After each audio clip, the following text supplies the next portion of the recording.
So, you're down with you two, huh? Yeah, the other guy had to go. Okay. Well, we're here. We thought we'd come by for a little bit. Okay, well, or shortly.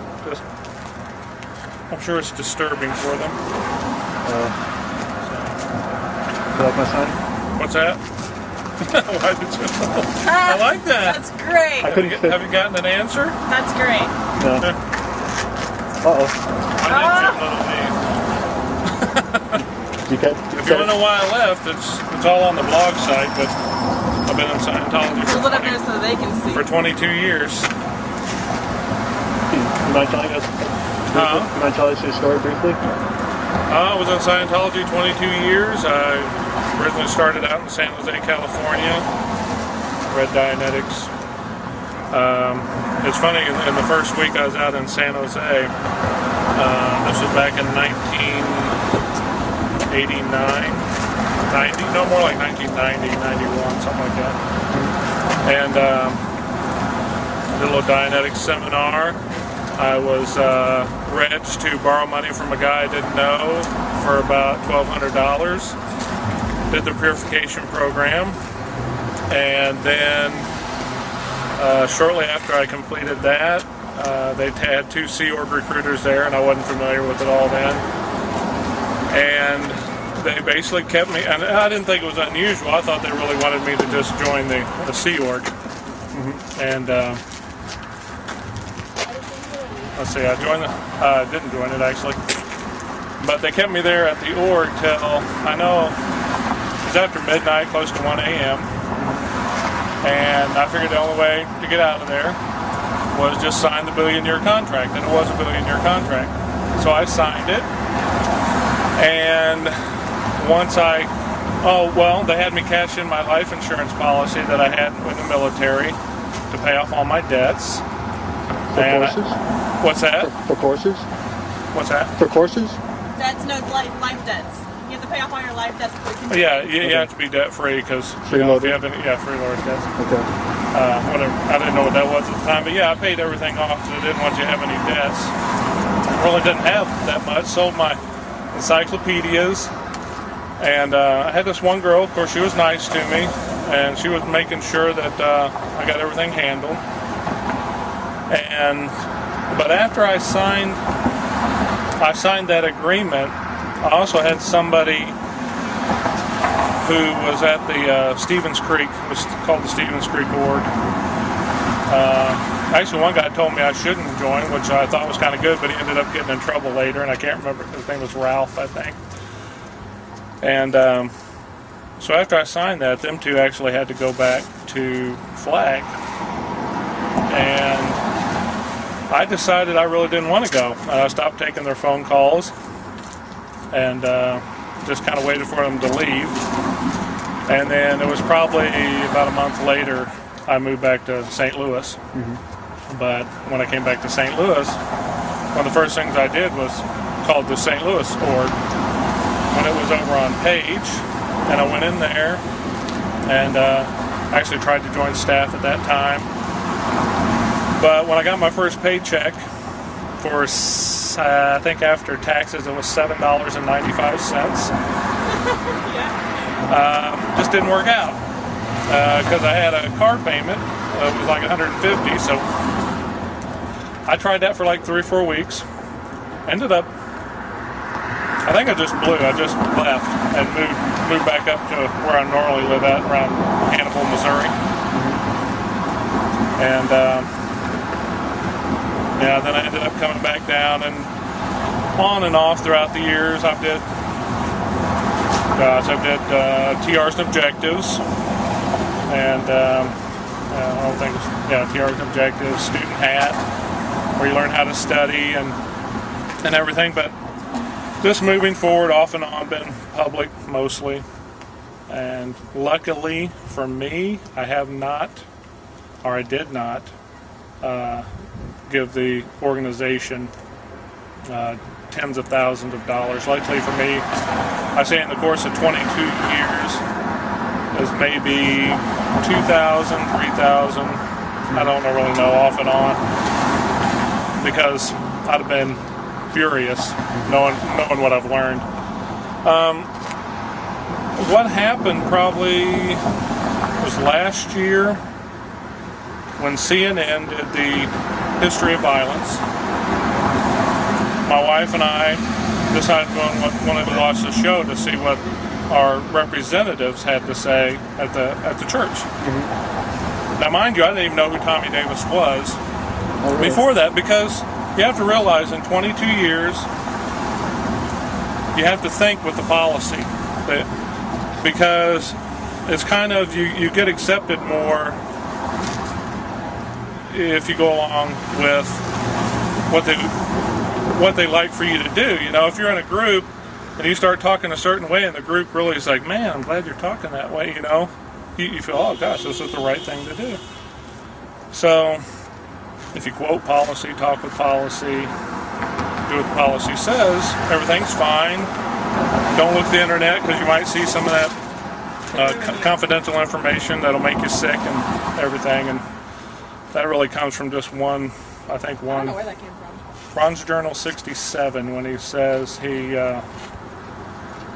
researched the upper bands, made it through OT3, and he almost lost his body and got real sick, but he doesn't really come out and say that it'll kill you. So I'm not sure. He just says he's the only one that got through it, so it's kind of a vague thing. Mm-hmm. But anyway, back to Tommy Davis, when he said there's no such thing as a disconnection policy. And after 22 years of being in Scientology, you know absolutely there's a disconnection policy. Mm-hmm. I didn't even know there was a fair game policy until I got declared, which I did get declared, by the way. And they didn't have enough information on any one of us to fill up one declare. So it was a suppressive people declare, which is kind of different because they had 3 of us on there. Mm-hmm. For all of our things together. For all of our things together. Page and a half. For your mom and for your daughter? Right, we were all on there in one sheet. Mm-hmm. So I thought it was very unusual. And, you know, there was truth in it, mostly lies, made up stuff. Just, I mean, you'd have to read it. You can go online. I got a WordPress blog, and it's just littledoubt.wordpress.com. So little doubt. We have no doubt now, but right then now there's very little doubt. But Tommy Davis lied, and me and my wife basically looked at each other and went, wow. I mean, if you would have said, yeah, we have a disconnection policy, because we always thought, yeah, disconnection policy means that if somebody's upsetting you or talking bad about what you don't want to hear, you just wouldn't associate with them. But that should be a person's choice anyway, on anything. And a church or an organization shouldn't be telling you what to think anyway. And we started looking, and just kind of blew us away, because we kept it to ourselves for months and months, just me and my wife, and just started reading more and more into the corruption that's going on at IntBase and David Miscavige. You were on course at this time? No. We kind of backed away and made excuses. Our daughter was still on staff at the time, and we just kept saying, no, we don't want to go into events, and you know, we're busy, blah, blah, blah. Because they almost kicked me off staff because I went and did the Sea Org, like you said, twice. And they said, oh, well, you can't just come back and go and come back and go, so you're not going to be on staff anyway. Yeah, she had an experience at the Sea Org, which was insane. It goes right along with everything else. It's just insanity. And Scientology is supposed to be the only technology to help, the only technology to flourish and prosper, and all this other stuff. And if that's the case, then how did Microsoft make it? You know, how did Walmart make it? How did all these other places that are very successful make it? Yet they haven't made it. Mm-hmm. This place hasn't made it in 22 years I've been involved with it here locally. That's all staff cars. Yeah, mostly probably staff over there. And it's been the same. There's always been excuses. When David Miscavige says we're going to release this is the thing that's really going to shoot us over the top. Of course, I had to go back and remember all the times I've been to events, and every time they said, this is it. This is the thing that's going to blow us out through the roof, and everybody's going to love it. And so did you guys consider yourselves hardcore Scientologists then? Yeah, we were very dedicated. We heck, I worked there 60 hours a week for $30. yeah. So you started, volunteering at 13? I joined staff when I was 14. 14? And you worked, Obviously, I was a little bit you worked dedicated. 40 hours, child labor law, stuff like that, but Me it too. was all justified. Yeah. We justify a lot of Greater things. cause.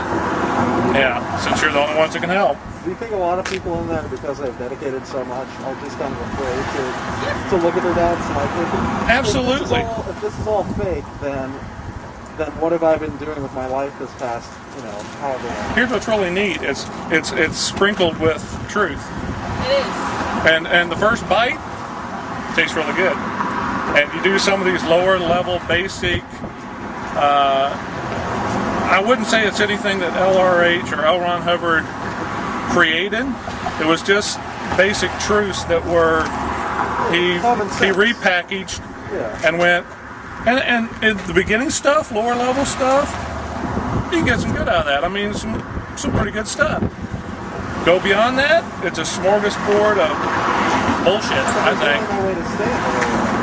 And it's just horrible. It's a delicious cookie on the outside with your favorite icing and everything, and you're licking on it and tasting it, and it's only till you've gotten family and friends involved that it's really hard, because you got this interwoven web and friendships you made, and it's only friendships with Scientologists. I mean, we got out after 22 years, and you know how many friends talk to us anymore? 0. 22 years, gosh, we're your best friend. 0. And the thing is, there are some good folks in there. They're completely duped. They don't know. They're not allowed to look. If they look, they get their little SP declare. And they just don't know. It's the same thing, and I feel sorry for them, and I thought, they'd look, but they won't look. Absolutely won't look. And, we have some really good friends. Well, we thought were really good friends, and they're not. Lifelong friends. And it's because they're scared. They're absolutely scared, because you get so interwoven in there, and they got so much control, because like my stepson, he's in there. When we left, we told him it was his choice, he could stay.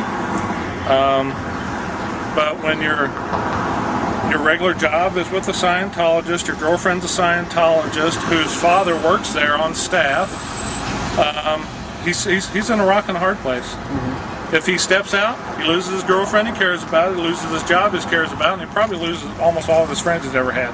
But he So chose his family instead. He lost his family. he chose, he basically came over and said, I'm using my personal integrity. And if anybody's ever read the quote on personal integrity, you realize that you're supposed to be able to observe and decide for yourself. It's all such a farce. They say they care about human rights, they don't care about human rights. And it's just People might, but the church isn't about that anymore. it's just not about it. The church, Scientology, I'm okay with Scientology. I'm not okay with the church. Yeah, the church is corrupt, and it's David Miscavige now, but I still haven't worked it out as far as L. Ron Hubbard. I don't think.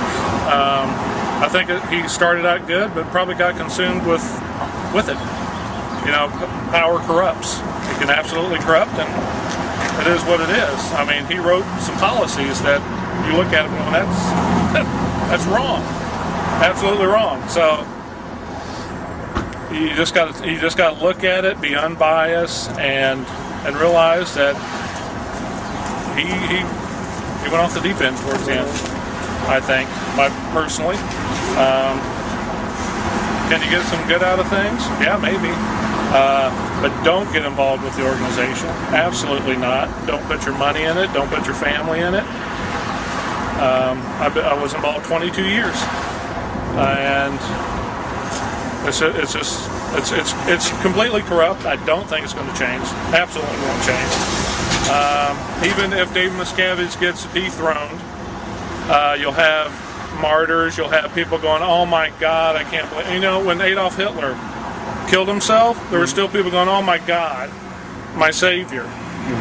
Same thing's going to happen with David Miscavige. The actual organization it won't change.